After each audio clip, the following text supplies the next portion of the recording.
What's good, everyone? Just had my reading exam, which wasn't too good, so I thought I might share some exam techniques and things we can do last minute to prepare for listening. So I think the best thing you can do for listening is to identify the demands of the question.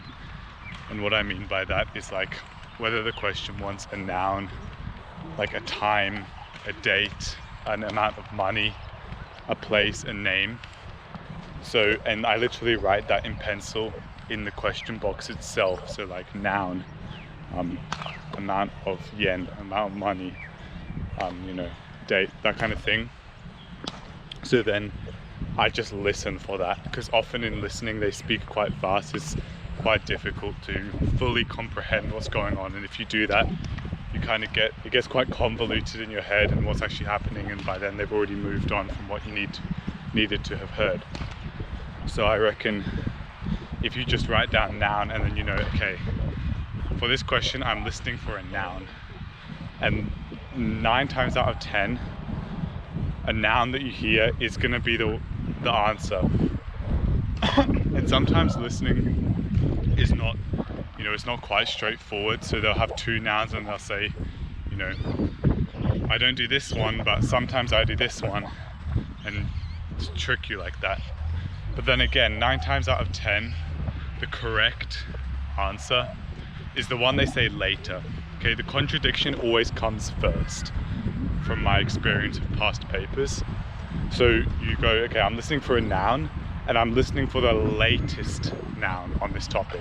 So I listen, okay, that was a noun, and that's the last noun I heard relating to what they're gonna eat. So I'm listening for a food. I identified that in the question during my reading time. Then I just write down the latest food I heard. Okay, 1 times out of 10 is gonna be the first food you heard. And 1 times out of 10, it's not gonna be that at all, because you're just using this rule of identifying what the question wants, then using the later one of that. But 0.9 times 0.9 is a 0.81. So I calculated that before. So that's like what you're going to get on the whole paper if you apply this kind of method of thinking, and that's about 20 out of 25. So that's a pretty solid listening. If you need an exam technique, just to, like myself, I don't really comprehend listening that well, so I just use this exam technique to try and score well, because chances are that I'm actually understanding what they're saying is just pretty slim.